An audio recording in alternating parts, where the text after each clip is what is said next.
सत श्री अकाल। बास टीवी देख रहे सारे दर्शकों का स्वागत। मैं तरसेम अरोड़ा लेके हाजिर हाँ अज दीआं खास खबरां। रूसी राष्ट्रपति व्लादिमीर पुतिन ने चेतावनी देंदे होए कहा कि जेकर रूस ते यूक्रेन विचकार कोई होर देश आउंदा है तां उस विरुद्ध भी जवाबी कार्रवाई की जाएगी। रूस के राष्ट्रपति व्लादिमीर पुतिन द्वारा यूक्रेन विच फौजी कार्रवाई की घोषणा तो बाद पूर्वी बंदरगाह शहर मारियोपोल विच शक्तिशाली धमाके सुने गए ने। दूजे पासे संयुक्त राष्ट्र की एमरजेंसी मीटिंग विच रूसी प्रतिनिधि का कहना है कि राष्ट्रपति पुतिन द्वारा घोषित विशेष ऑपरेशन यूक्रेन के लोगों की सुरक्षा लई है जो सालों तो दुख चल रहे ने। साडा टीचा यूक्रेन नूं नस्लकुशी तो मुक्त करना है। रूस के राष्ट्रपति व्लादिमीर पुतिन ने वीरवार नूं यूक्रेन विच फौजी कार्रवाई की घोषणा करते हुए दावा किया है कि इसका उद्देश्य नागरिकों की सुरक्षा करना है। पुतिन ने एक टैलीविजन संबोधन विच कहा कि यह कार्रवाई यूक्रेन वालों पेश किए जा रहे खतरियां के जवाब विच की जा रही है। उन्होंने कहा कि रूस का टीचा यूक्रेन उत्ते कब्जा करना नहीं है। पुतिन ने कहा कि खून खराबे लिए यूक्रेन का शासन जिम्मेवार है। पुतिन ने दूजे देशों को चेतावनी दी कि रूसी कार्रवाई विच किसी भी तरह की दखल अंदाजी की कोशिश के नतीजे अजिहे होणगे जो उन्होंने पहला कदे नहीं देखे होणगे। उधर यूक्रेन विच भारतीय सफारतखाने ने सारे भारतीय नागरिकों को कहा कि हालात बेहद बेयकीनी वाले ने, पर तुसी घबराओ ना, जिथे हो उत्थे ही टिके रहो। सफारतखाने ने कीव की यात्रा करने वालियां नूं अस्थाई तौर उत्ते तुरंत आपो अपने शहरों च परतन की सलाह दी है। रूस ने कहा है कि उसने यूक्रेन की फौजी हवाई रक्षा संपत्तियां और फौजी ठिकाणियां नूं नष्ट कर दिता है। रूस के रक्षा मंत्रालय ने कहा है कि रूसी हमलियां ने यूक्रेनी फौजी हवाई रक्षा संपत्तियों के नाल यूक्रेनी फौजी ठिकाणियां के बुनियादी ढांचे नूं तबाह कर दिता है। इसने रूसी जंगी जहाज नूं डिगण के दावियां नूं भी खारिज कर दिता है।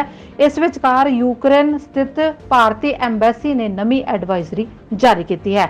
इस एडवाइजरी विच कहा गया है कि भारती जिथे भी हैं वो घरां दे अंदर ही रहन। मौके मुताबिक असीं उन्हां नूं सुरक्षित निकलण विच मदद करांगे। भावें यूक्रेन का हवाई खेतर बंद हो गया है फिर भी असीं भारतीयों तक पहुंचण की हर संभव कोशिश करांगे। इस दौरान यूक्रेन की फौज ने कहा है कि उसने 5 रूसी जहाज़ों नूं ढेर कर दिता है। जिक्रयोग है कि रूस के राष्ट्रपति व्लादिमीर पुतिन ने वीरवार नूं यूक्रेन विच फौजी कार्रवाई करने का ऐलान किया है।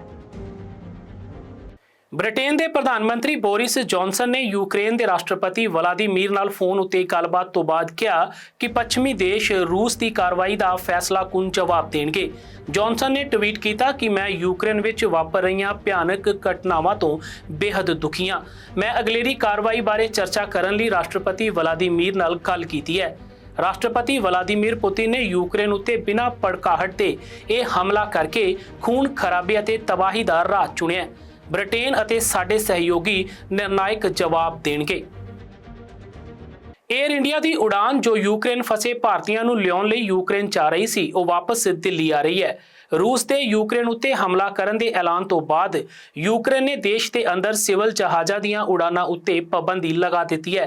जिक्रयोग है कि हमले तो बाद यूक्रेन की एयर स्पेस बंद कर दी गई है। ਭਾਰਤੀਆਂ ਨੂੰ ਵਾਪਸ ਲਿਆਉਣ ਲਈ ਅੱਜ ਸਵੇਰੇ ਯੂਕਰੇਨ ਦੇ ਕੀਵ ਲਈ ਰਵਾਨਾ ਹੋਇਆ 에ਅਰ ਇੰਡੀਆ ਦਾ ਜਹਾਜ਼ ਰੂਸੀ ਫੌਜੀ ਹਮਲੇ ਕਾਰਨ ਯੂਕਰੇਨੀ ਹਵਾਈ ਖੇਤਰ ਬੰਦ ਹੋਣ ਕਾਰਨ ਖਾਲੀ ਹੀ ਦਿੱਲੀ ਪਰਤ ਰਿਹਾ ਹੈ। ਵੀਰਵਾਰ ਸਵੇਰੇ 에ਅਰ ਇੰਡੀਆ ਦੀ ਉਡਾਨ ਦਿੱਲੀ ਤੋਂ ਰਵਾਨਾ ਹੋਣ ਤੋਂ ਬਾਅਦ ਯੂਕਰੇਨ ਦੇ ਅਧਿਕਾਰੀਆਂ ਨੇ ਨੋਟਿਸ ਜਾਰੀ ਕਰ ਦਿੱਤਾ ਸੀ ਜਿਸ ਵਿੱਚ ਕਿਹਾ ਗਿਆ ਹੈ ਕਿ ਯੂਕਰੇਨ ਦੇ ਅੰਦਰ ਸਿਵਲ 에ਅਰਕ੍ਰਾਫਟ ਦੀਆਂ ਉਡਾਨਾਂ ਬੰਦ ਕਰ ਦਿੱਤੀਆਂ ਗਈਆਂ ਹਨ। 에ਅਰ ਇੰਡੀਆ ਅਤੇ ਕੇਂਦਰ ਸਰਕਾਰ ਨੇ ਫਿਰ ਜਹਾਜ਼ ਨੂੰ ਦਿੱਲੀ ਵਾਪਸ ਬੁਲਾਉਣ ਦਾ ਫੈਸਲਾ ਕੀਤਾ ਹੈ। पंजाब सरकार वालों बहुचर्चित नशा तस्करी मामले विच नामजद श्रोमणी अकाली दल के सीनियर आगू और साबका कैबिनेट मंत्री बिक्रम सिंह मजीठिया ने मोहाली अदालत विच आत्म समर्पण कर दिता है। इस दौरान अदालत ने उन्हां दा 8 मार्च तक जुडिशियल रिमांड दे दिता है। इत्थे दस दईए कि 31 जनवरी नूं मानयोग सुप्रीम कोर्ट ने अकाली आगू नूं वड्डी राहत दिंदियां 23 फरवरी तक उसकी गिरफ्तारी उत्ते रोक लगाई सी। ਡਰੱਗ ਕੇਸ ਮਾਮਲੇ ਵਿੱਚ ਵੀਰਵਾਰ ਨੂੰ ਮੋਹਾਲੀ ਅਦਾਲਤ ਵਿੱਚ ਆਤਮ ਸਮਰਪਣ ਕਰਨ ਮਗਰੋਂ ਸ਼੍ਰੋਮਣੀ ਅਕਾਲੀ ਦਲ ਦੇ ਆਗੂ ਬਿਕਰਮ ਸਿੰਘ ਮਜੀਠੀਆ ਨੂੰ ਅਦਾਲਤ ਨੇ 8 ਮਾਰਚ ਤੱਕ ਨਿਆਇਕ ਹਿਰਾਸਤ ਵਿੱਚ ਭੇਜ ਦਿੱਤਾ ਹੈ। ਬਿਕਰਮ ਮਜੀਠੀਆ ਨੇ ਵੀਰਵਾਰ ਸਵੇਲੇ ਮੋਹਾਲੀ ਦੀ ਅਦਾਲਤ ਵਿੱਚ ਆਤਮ ਸਮਰਪਣ ਕੀਤਾ ਸੀ। ਦੱਸਣਯੋਗ ਹੈ ਕਿ ਸੁਪਰੀਮ ਕੋਰਟ ਵੱਲੋਂ ਇਸ ਮਾਮਲੇ ਵਿੱਚ ਮਜੀਠੀਆ ਨੂੰ ਦਿੱਤੀ ਰਾਹਤ ਅੱਜ ਖਤਮ ਹੋ ਗਈ ਸੀ ਜਿਸ ਤੋਂ ਬਾਅਦ ਮਜੀਠੀਆ ਨੇ ਅਦਾਲਤ ਵਿੱਚ ਅੱਜ ਆਤਮ ਸਮਰਪਣ ਕਰ ਦਿੱਤਾ। ਬਿਕਰਮ ਮਜੀਠੀਆ ਖਿਲਾਫ ਕੇਸ ਦਰਜ ਹੋਣ ਤੋਂ ਬਾਅਦ ਉਹਨਾਂ ਨੇ ਮੋਹਾਲੀ ਅਦਾਲਤ ਵਿੱਚ ਅੰਤਰਿਮ ਜ਼ਮਾਨਤ ਦੀ ਪਟੀਸ਼ਨ ਦਾਇਰ ਕੀਤੀ ਸੀ ਜੋ ਖਾਰਜ ਹੋ ਗਈ ਸੀ। ਇਸ ਤੋਂ ਬਾਅਦ ਉਹਨਾਂ ਨੇ ਪੰਜਾਬ ਅਤੇ ਹਰਿਆਣਾ ਹਾਈ ਕੋਰਟ ਦਾ ਦਰਵਾਜ਼ਾ ਖੜਕਾਇਆ ਸੀ। ਲੋਕਲ ਕੋਰਟ ਚ ਵੀ ਤੁਸੀਂ ਖਾਰਿਜ ਨਾ ਹੋਈ ਕਾਲੇ ਨਾ ਪਾਓ, ਮੈਂ ਕਿਹੜਾ ਖੁਰ ਚੱਲਿਆ। ਨਹੀਂ ਸਰ, ਹਾਂ, ਤੁਸੀਂ- ਡੋਂਟ ਵਰੀ ਠੀਕ ਹੈ।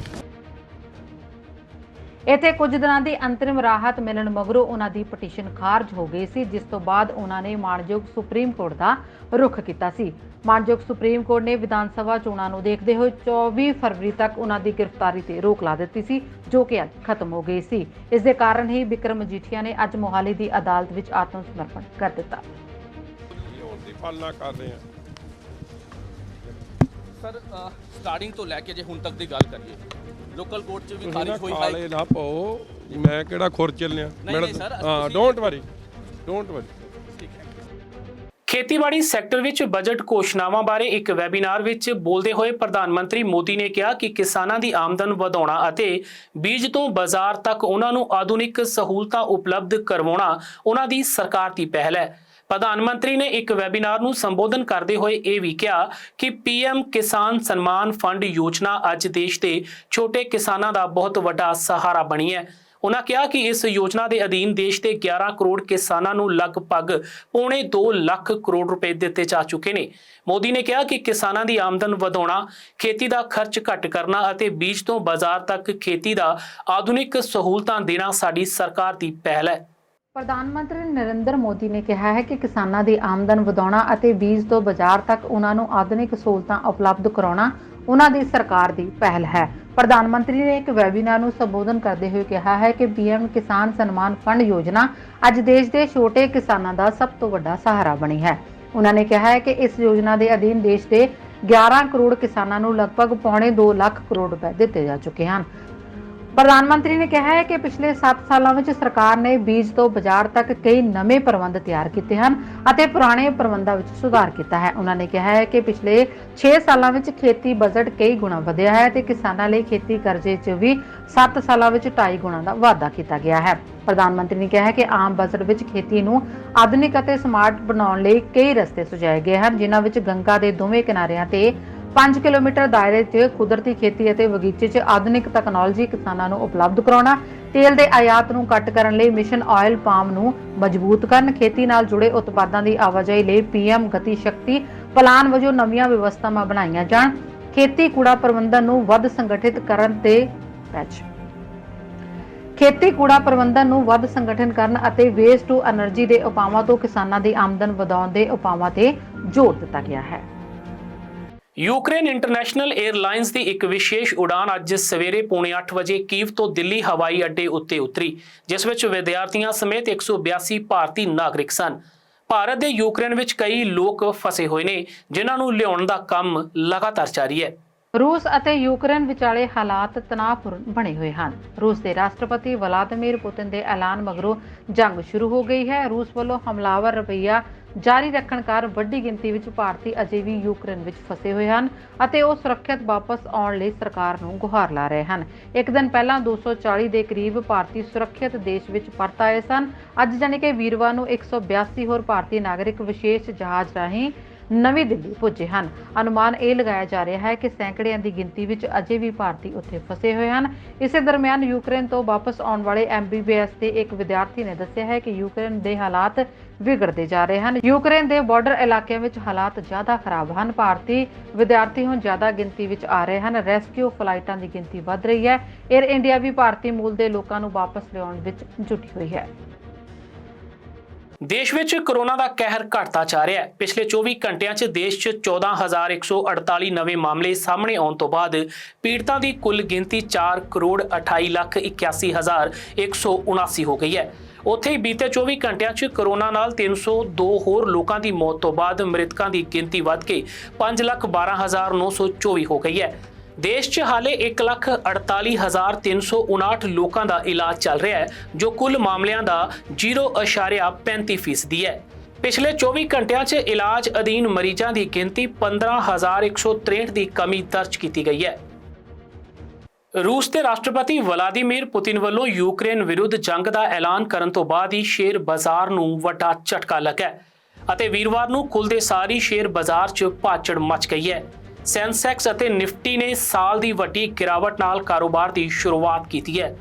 ਬਾਜ਼ਾਰ ਦੀ ਸ਼ੁਰੂਆਤ 'ਚ ਹੀ ਸੈਂਸੈਕਸ 1814 ਅੰਕ ਟੁੱਟ ਕੇ 55000 ਤੋਂ ਹੇਠਾਂ ਜਾ ਕੇ 55418.45 ਤੇ ਖੁੱਲਿਆ। ਇਸੇ ਤਰ੍ਹਾਂ ਨਿਫਟੀ ਨੇ ਵੀ 514 ਅੰਕਾਂ ਦੇ ਨੁਕਸਾਨ ਨਾਲ ਕਾਰੋਬਾਰ ਸ਼ੁਰੂ ਕੀਤਾ ਅਤੇ 17000 ਤੋਂ ਹੇਠਾਂ 16548.90 ਤੇ ਖੁੱਲਿਆ। ਦੋਵਾਂ ਐਕਸਚੇਂਜਾਂ ਤੇ ਨਿਵੇਸ਼ਕਾਂ ਨੂੰ ਬੰਪਰ ਵੇਚਦੇ ਦੇਖਿਆ ਗਿਆ।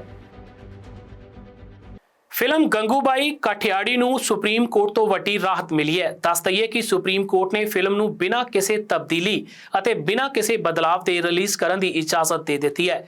ਅਦਾਲਤ ਨੇ ਫਿਲਮ ਉੱਤੇ ਇਤਰਾਜ਼ ਉਠਾਉਣ ਵਾਲੀ ਪਟੀਸ਼ਨ ਨੂੰ ਖਾਰਜ ਕਰ ਦਿੱਤਾ ਹੈ।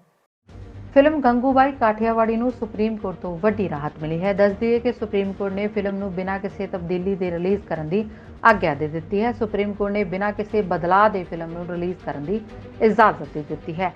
ਅਦਾਲਤ ਨੇ ਫਿਲਮ ਤੇ ਇਤਰਾਜ਼ ਉਠਾਉਣ ਵਾਲੀ ਪਟੀਸ਼ਨ ਨੂੰ ਖਾਰਜ ਕਰ ਦਿੱਤਾ ਹੈ। ਵੀਰਵਾਰ ਨੂੰ ਨਿਰਮਾਤਾ ਵੱਲੋਂ ਪੇਸ਼ ਹੋਏ ਵਕੀਲ ਨੇ ਅਦਾਲਤ ਨੂੰ ਕਿਹਾ ਹੈ ਕਿ ਆਖਰੀ ਸਮੇਂ ਤੇ ਫਿਲਮ ਦਾ ਨਾਂ ਬਦਲਣਾ ਸੰਭਵ ਨਹੀਂ ਹੈ। ਸ਼ਾਹ ਨੇ ਆਪਣੇ ਆਪ ਨੂੰ ਗੰਗੂਬਾਈ ਦਾ ਗੋਦ ਲਿਆ ਪੁੱਤਰ ਹੋਣ ਦਾ ਦਾਅਵਾ ਕਰਦੇ ਹੋਏ ਬੰਬੇ ਹਾਈ ਕੋਰਟ ਦੇ ਫੈਸਲੇ ਖਿਲਾਫ ਸੁਪਰੀਮ ਕੋਰਟ 'ਚ ਅਪੀਲ ਕੀਤੀ ਹੈ, ਜਿਸ ਵਿੱਚ ਉਹਨਾਂ ਨੂੰ ਫਿਲਮ ਦੀ ਰਿਲੀਜ਼ ਤੇ ਅੰਤਰਿਮ ਰੋਕ ਸਮੇਤ ਕਈ ਰਾਹਤਾਂ ਦੇਣ ਤੋਂ ਇਨਕਾਰ ਕਰ ਦਿੱਤਾ ਗਿਆ ਹੈ। ਸੁਣਵਾਈ ਦੌਰਾਨ ਜਸਟਿਸ ਇੰਦਰਾ ਬੈਨਰਜੀ ਨੇ ਕਿਹਾ ਹੈ ਕਿ ਸਾਡੇ ਇੱਥੇ ਪੀੜਤਾਂ ਨੂੰ ਅਪਰਾਧੀ ਦੇ ਰੂਪ ਵਿੱਚ ਦਿਖਾਇਆ ਜਾਂਦਾ ਹੈ।